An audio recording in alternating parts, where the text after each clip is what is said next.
We remain steadfast in our commitment in delivering local news that matters. Stories that inspire. Enriching the lives of Filipinos in the Philippines and across the globe. This is your GMA Regional TV. Buong puso para sa Pilipino. Ito ang Mornings with GMA Regional TV. Magandang umaga. Ito ang Mornings with GMA Regional TV. Hatid namin ang mahalagang lokal na balita mula sa Luzon. Narito na ang mga unang balita.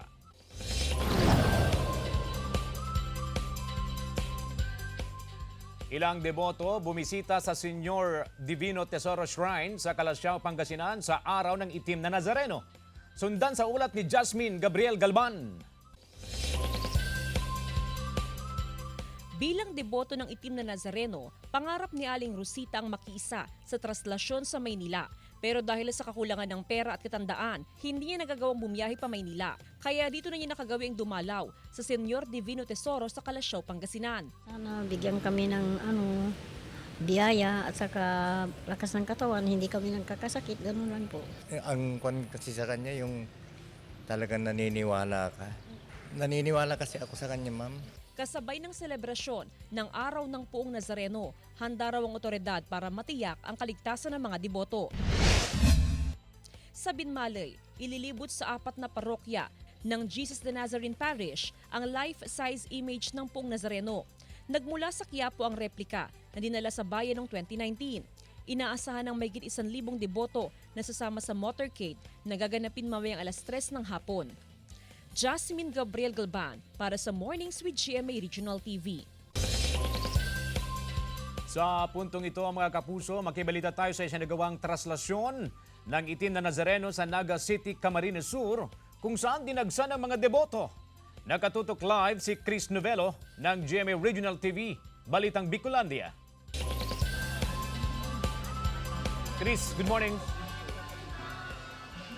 Yes, CJ, naging generally peaceful ang ginawang traslasyon at replica procession ng imahe ng Itim na Nazareno kahapon dito sa Naga City na dinagsan ng maraming deboto. Mag-aalas 7 kagabi nang tumulak ang traslasyon at replica procession ng imahe ng Itim na Nazareno mula sa Holy Cross Parish sa Barangay Tabuco, Naga City, Camarines Sur patungo sa Plaza Quezon. Bagamat sinabayan ito ng malakas na buhos ng ulan, hindi naman ito naging hadlang sa mga deboto para hindi ipapatuloy ang prosesyon. Pagdating sa Plaza Quezon, isinagawa muna ang pagbebendisyon sa mga replika ng Itim na Nazareno na dala ng mga deboto. Yung binili namin, maliit lang. Galing pa to sa Quiapo, binili namin. Pinilahan naman ng mga deboto ang pahalik sa imahen matapos luwagan na ang restriction. Ayon sa simbahan, naging matiwasay ang kabuuang traslasyon na dinaluhan ng mas maraming deboto ngayong taon kumpara noong 2023. Generally, peaceful naman po yung procession natin, very solemn. Kaya pasalamat tayo sa Diyos at ginabayan ang mga deboto ng Itim na Nazareno. Samantala, mananatili namang nakastandby ang kapulisan ngayong araw kasama ang medical team para matiyak ang seguridad ng mga deboto. Matapos ang traslasyon kahapon, magpapatuloy naman ang gagawing pahalik at mga misa ngayong araw. Habang mamayang hapon, muling ibabalik ang imahen sa Holy Cross Parish sa pamamagitan ng penitential foot procession. Meron tayong ambulance dito sa medical team na naka-standby. Meron na din po yung mga tourist police. CJ, mamayang alas 9 ng umaga, magkakaroon muli ng Fiesta Mass dito sa Plaza Quezon. Sa ngayon, mahaba pa rin ang pila, CJ, sa pahalik para sa imahe ng Itim na Nazareno. Habang handa na rin ang lahat para sa mangyayaring prosesyon ulit mamayang hapon na mula dito sa Plaza Quezon, ibabalik ang imahe ng Itim na Nazareno, pabalik sa Holy Cross Parish. CJ. Maraming salamat, Chris Novelo. Sa ibang balita, mga kapuso, bahagyang bumaba ang water level ng ilang dam sa Hilaga at Gitnang Luzon. Kabilang dito ang San Roque Dam sa Pangasinan, Angat at Ipo Dam sa Bulacan at Pantabangan Dam sa Nueva Ecija. Habang nananatiling mataas ang water level ng Ambuclao, Binga at Magat Dam. Epekto raw ito ng kakaunting ulan at ang nararanasang El Nino. Samantala, 3 major river system sa Pangasinan ang ilang linggo nang nasa below normal level. Kabilang ang Agno River, Pantal Sinukulan River at Kayanga River. Inaasahan na bababa pa ang water level hanggang patuloy ang epekto ng El Nino.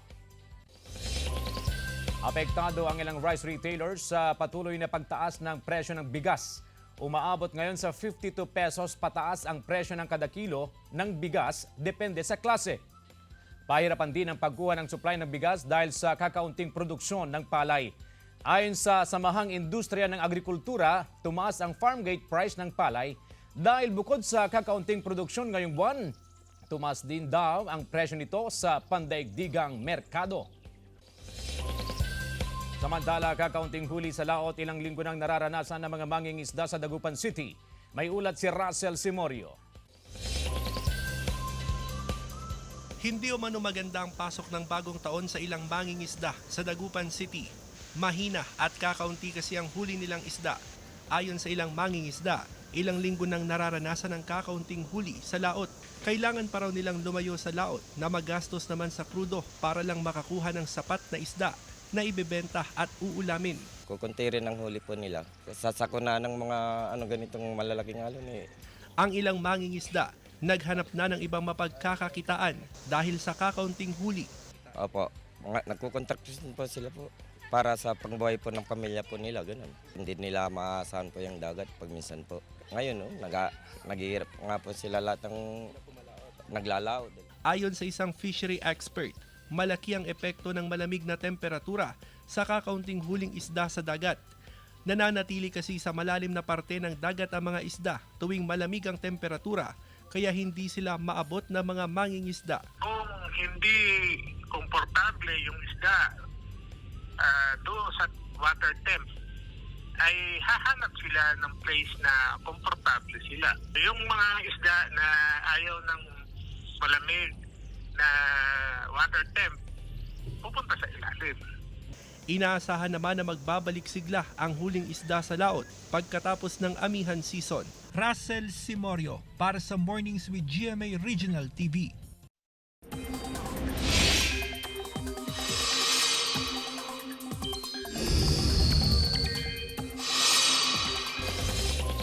Pag-ulan aasahan sa ilang bahagi ng Northern Luzon dahil sa amihan.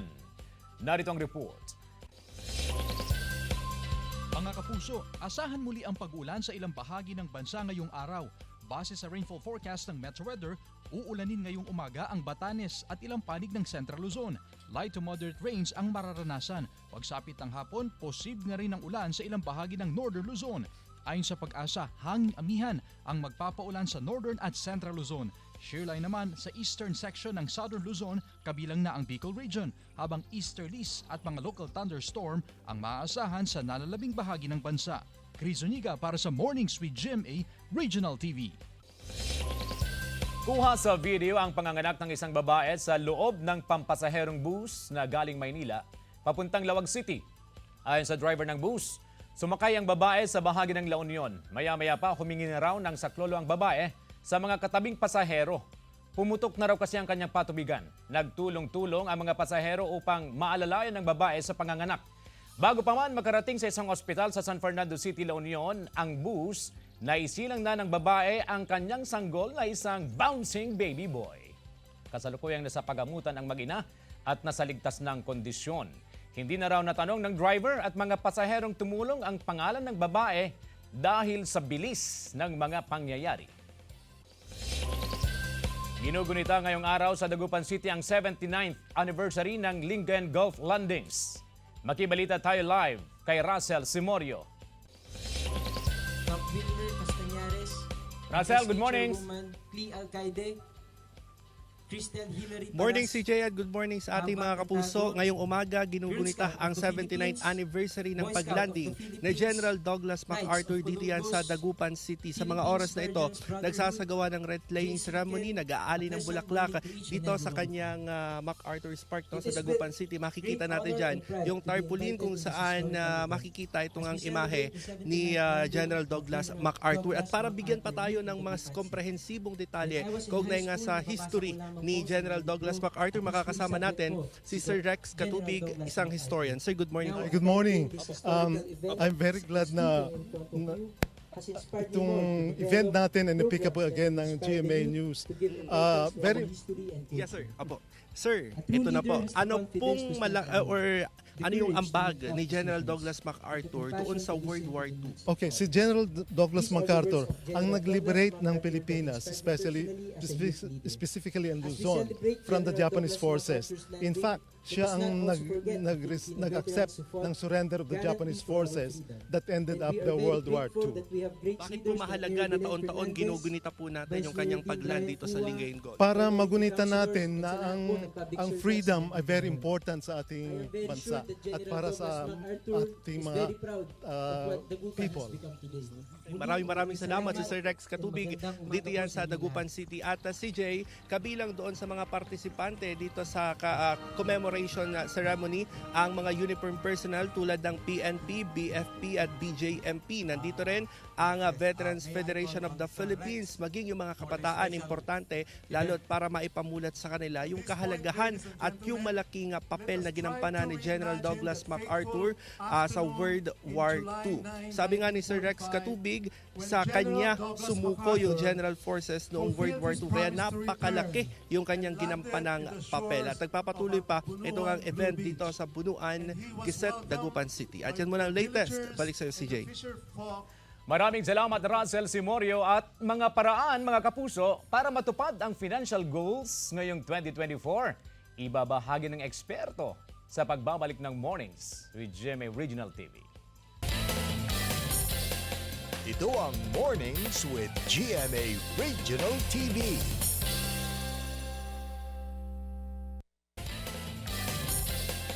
Ito ang Mornings with GMA Regional TV.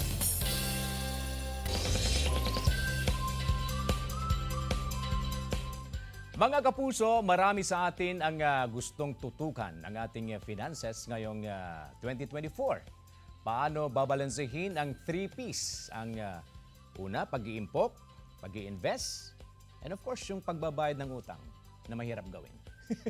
Pero hindi alam kung paano ito magkakatotoo.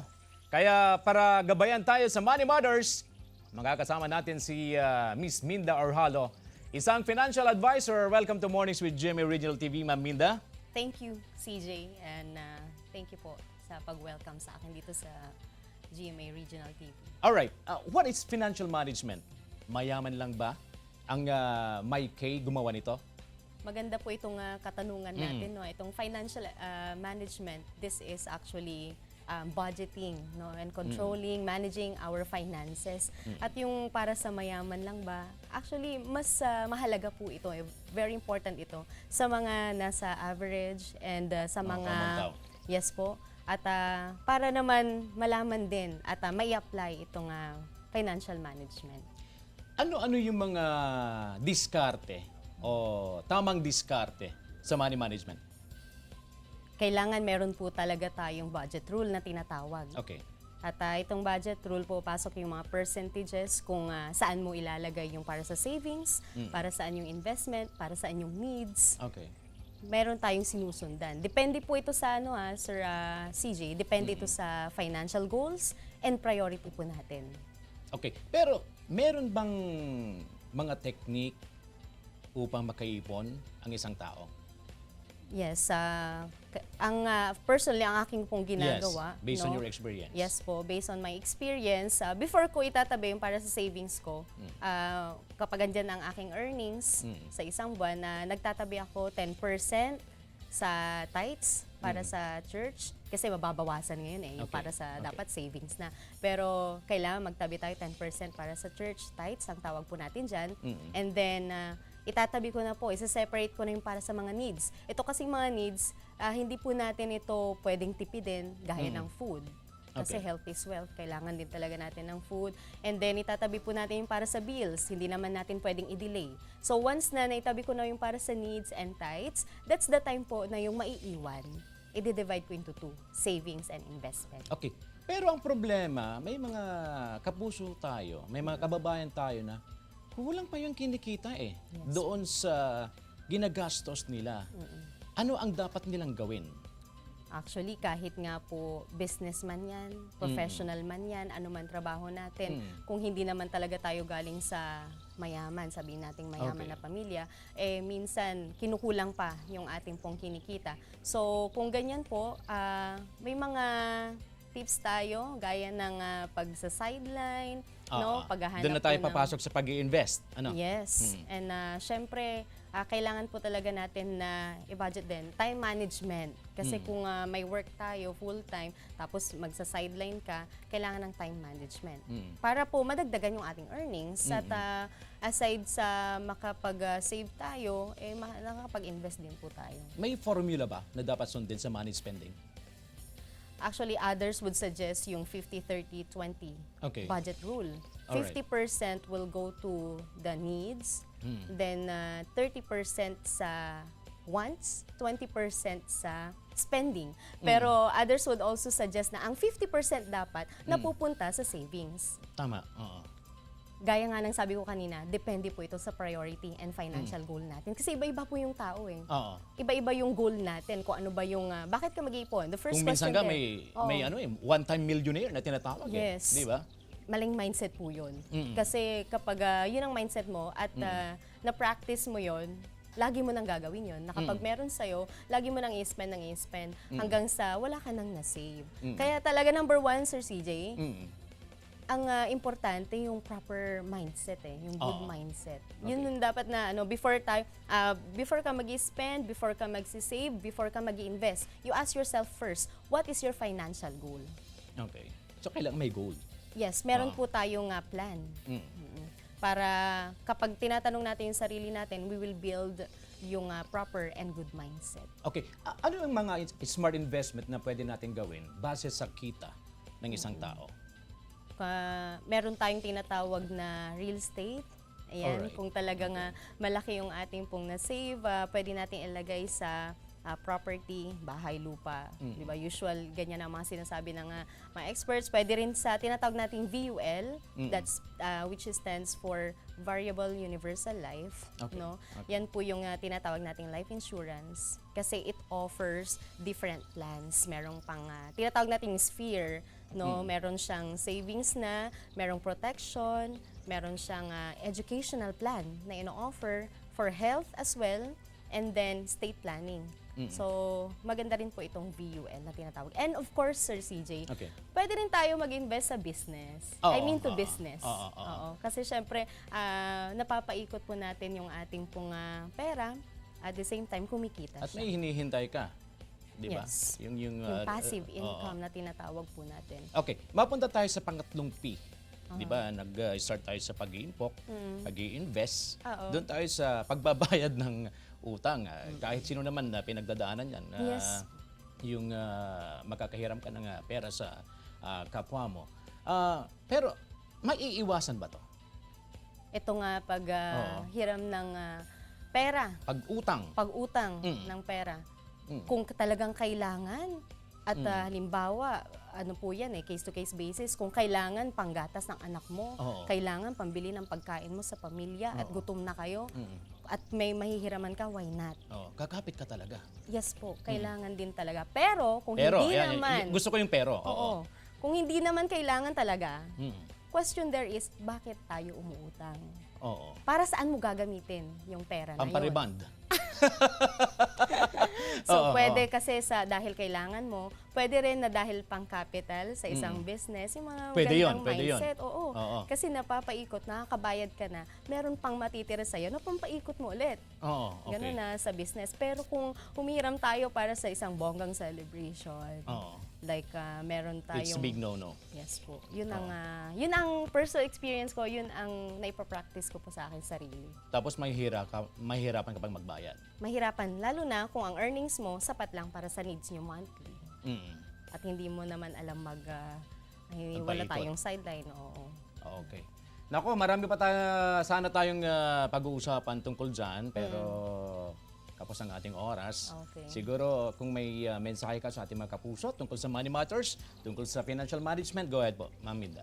Ayan po. So, balikan ko lang yung pagbabayad ng utang, no? So, number one po talaga na ating pong isa sa isip ay yung willingness to pay natin sa ating pong mga napaghiraman. Kasi kasama po doon yung tiwala sa atin ng tao. And sa pag-manage po ng ating mga finances, andyan po yung number one ating pong good mindset. Kung saan mo itatabi, saan mo ipupunta ang ibang percentage ng kita mo, at yung pinag-iinvestan mo ba ay sa tingin mo, ano yung level of risk mo din? No? Sa tingin mo ba ay kikita at ito ba ay malulugi? So marami po tayong factors to consider, no? At itong pagsisave, napaka-importante po ito. Especially, we start the year with savings para po sa pagdating na naman ng December. Ayan. So mapaghahandaan na naman po natin. Ayan. So ayun po, maraming salamat po at I hope, no, nakatulong po ito at nai-apply po natin sa ating pong buhay. Ngayong 2024. 2024. Beginning to din, mag-i-impok na ako. Thank you so much, Ma'am Minda. Thank you so much. Mga kapuso, nakasama natin si Ms. Minda Orhalo, isang financial advisor. Sa iba pang balita, Metro Manila Film Festival entries, kabilang ang Firefly, extended ang pagpapalabas sa mga sinehan hanggang January 14. Tunghayan sa report. Due to public demand, extended ang showing ng mga Metro Manila Film Festival entries sa mga sinehan sa bansa. Kabilang sa 10 pelikula ang Firefly ng Jimmy Pictures at Jimmy Public Affairs. Una rito, sinabi ng MMFF na naging matagumpay ang pagpapalabas ng mga pelikula base sa kinita nito. Malaking bagay daw ito para buhayin ang movie industry sa bansa matapos ang pandemya. Inabangan ng mga kapuso ang kick-off ng Jimmy Public Affairs ngayong 2024, ang pinakabagong afternoon prime series na Makiling. Marami ang na-curious sa mystery revenge plot ng series, kung saan pinagbibidahan ito ni sultry leading lady Elle Villanueva bilang Amira, na hikahos dahil baon sa utang ang kanyang pamilya. Love team sila ng kanyang true-to-life boyfriend na si Sparkle Debonair Derek Monasterio bilang Alex. Aabangan kung paano siya babangon sa kahirapan at pang-aapi sa tulong ng isang bulaklak. Sundan ng Makiling, weekdays 4 p.m. sa Jimmy Afternoon Prime. Gab De Luna para sa Mornings with Jimmy Regional TV.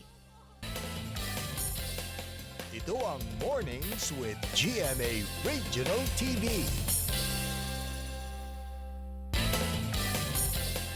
Ito ang Mornings with GMA Regional TV.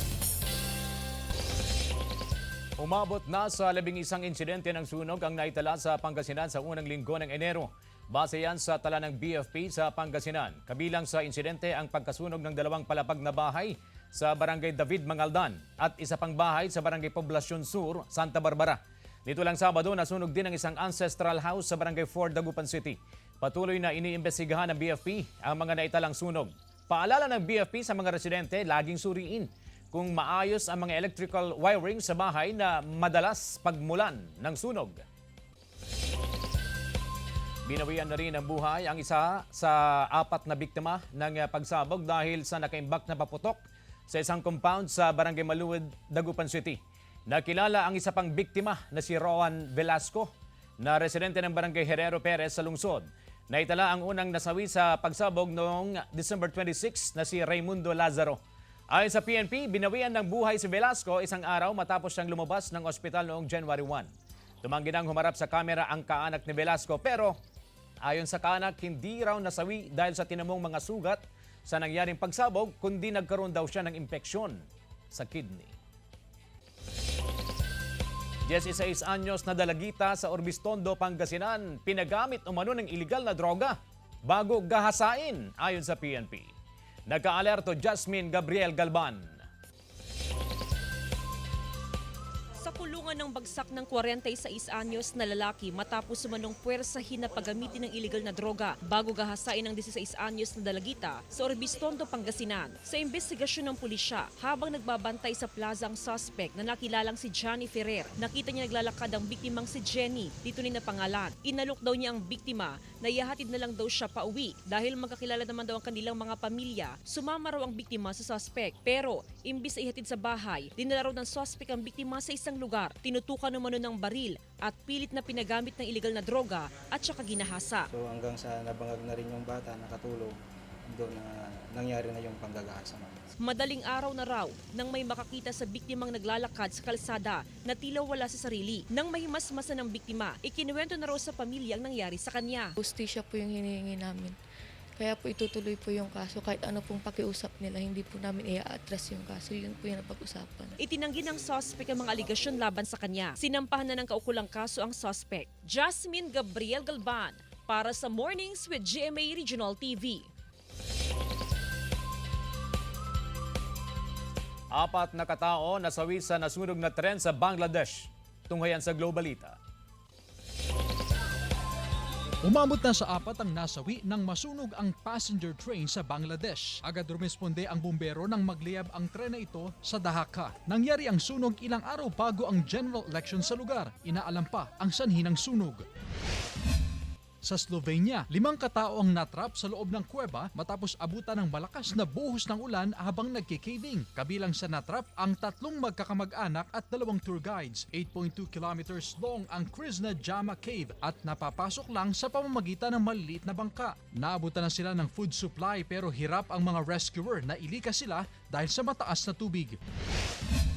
Sa China, nagyayelo ang pagbubukas ng 40th Harbin International Ice and Snow Sculpture Festival. Namangha ang marami sa castle na gawa sa purong yelo. Meron ding mga dragon at Chinese mythical creatures na mula sa hinulmang niebe. 1983 nang simulan ang tradisyon sa tinaguriang Ice City na dinarayo ng milyong-milyong turista. Chris Zuniga para sa Mornings with GMA Regional TV. Instant celebrity sa kanilang barangay ang 26 anyos na si Albert Colombo ng barangay Kasugad Bula, Camarines Sur.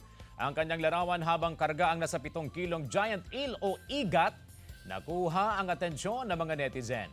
Nahuli ng kanyang pinsan sa Balaugan River ang igat. Binili raw ito ni Albert para iregalo sa kanyang tiyuhin na sundalo. Sa palengke, 500 pesos per kilo ang malaking igat pero nabili lang na Albert ng 200 pesos per kilo. Ayon sa BFAR Bicol, pwedeng umabot ang timbang ng isang giant eel ng hanggang 16 kilos. Ligtas din daw itong kainin dahil malinis ang water quality ng kanilang natural habitat.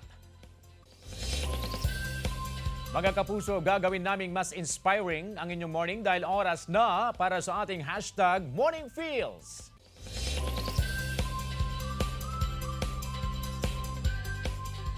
Wealth consists not in having great possessions, but in having few ones. By Epictetus, a Greek philosopher. Mga kapuso, abangan mamayang hapon ang mga pinakamaiinit at pinakamalalaking balita sa Hilaga at Gitnang Luzon. Tumutok alas 5:10 ng hapon sa GMA Regional TV 1 North Central Luzon. Maraming salamat mga kapuso sa pagtutok sa Mornings with GMA Regional TV. Samahan nyo kami mula Lunes hanggang Friday. Maaari mapanood ang ating episode sa www.gmaregionaltv.com at mag-subscribe sa official YouTube channel ng GMA Regional TV. Ako po, si CJ Torida. Buong puwersa para sa mas malaking misyon at mas malawak na paglilingkod sa bayan.